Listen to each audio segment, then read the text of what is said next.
Alright, everyone, hello! Welcome back to the 20th anniversary Monster Hunter Countdown. Up next, 173, Drilltusk Tetsucabra. First appearance of Monster Hunter Generations. We'll be fighting him here in Monster Hunter Generations Ultimate. Amazing looking armor set. I've never seen the full armor set all put together before, and man, the style goes hard. Weapon's actually really good too. 340 raw, purple. You know, the deviant weapons do give a little boost. I think it's 10% boost to your hunter arts as well. So if you're running striker or alchemy, it's actually kind of worthwhile to pull one out. We're going to be doing valor longsword, so it's not as helpful, but you know, it's not nothing.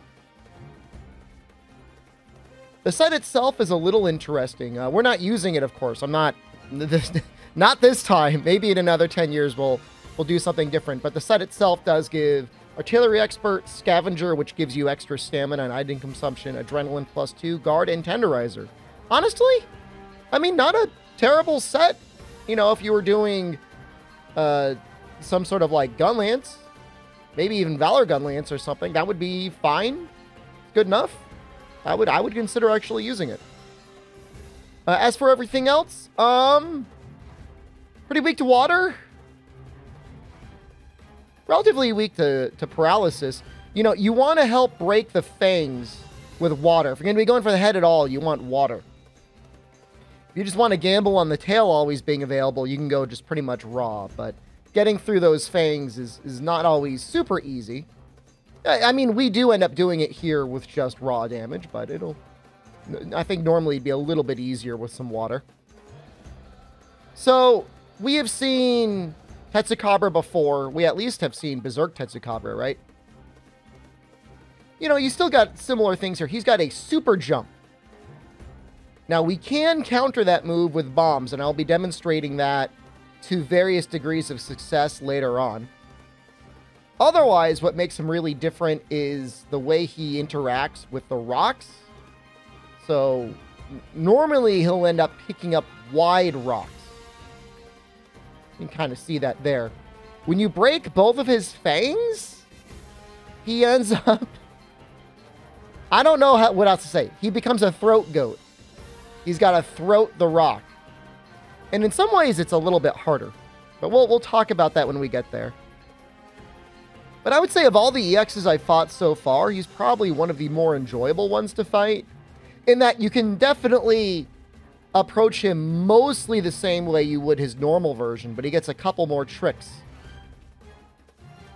I like that. It's not like Dread King Rathalos or whatever, you know, which we'll fight later on, who's like, oh, I'm always in the air now. This backslam is really cool, by the way. That'll get you a lot when you're first learning him. It has deceptively good tracking, like up until the very last moment, so you can't get lazy in any way. Yeah, normally those fangs are not good. You do want to break him, though. He has I think he's got a unique head break. So getting that break is helpful for making the set. That little, like, tiny hop forward may not seem like anything, but when I was fighting his EX version, that was actually one of the scariest things. Because when he's EX, you know, all of his damage is crazy boosted.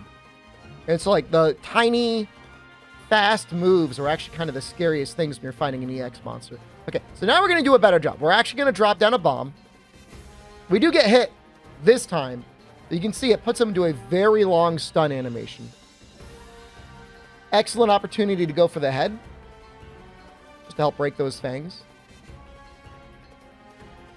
I don't know. I don't know if there's an opportunity for his tail to be inflated during that or not. All right, we can see right, I have broken both of his fangs. Now he's doing like a bit of a... He's throating it, man. He's throating that rock. It's actually longer. It's a little bit scarier because, like, he starts swinging around and that entire rock is a hitbox. What I did when I fought his EX version was that, for the most part, I just ran away. If you keep backing away, he'll eventually pop it. And then normally, not always, but normally he'll do a little bit of a taunt, which gives you a pretty big opening. So in a way, it's a good thing. It's a good thing, if only because, like, you're going to be guaranteed an opening, hopefully. But during the EX, it is definitely scary. You can get trips by hitting the legs as expected. But that can be, you know, helpful depending on whether the tail is inflated or whether you still need to break the fangs or anything else. Okay, we're going to get it now. This is the one. This is the chosen one. I was thinking, like, man, it would be so cool to try and get a Valor counter off there, but I don't know if it's possible. You might end up just destroying the barrel, and then you just get hit. If you've ever done it, let me know in the comments. But yeah, overall, pretty good fight. Enjoyable. Little disturbing seeing him throat goating while exhausted. Slobbering all over that rock. It's a little... Come on, buddy. That's Drilltusk. Good fight. Good weapons. Decent armor. Great looking armor. Drilltusk Shard. A thick scale of a Drilltusk Tetsucabra. Unbelievably hard with a unique pattern. Drilltusk Gnarl. A giant fang that is hard and sharp enough to grind a mountain to powder. Damn, Drilltusk. Those are good item descriptions. Thanks. Yeah, I'm just looking at the next one. 172 Celtis. I guess tomorrow will be an easy day. Look forward to it. Thank you again so much for watching. I love you. Goodbye.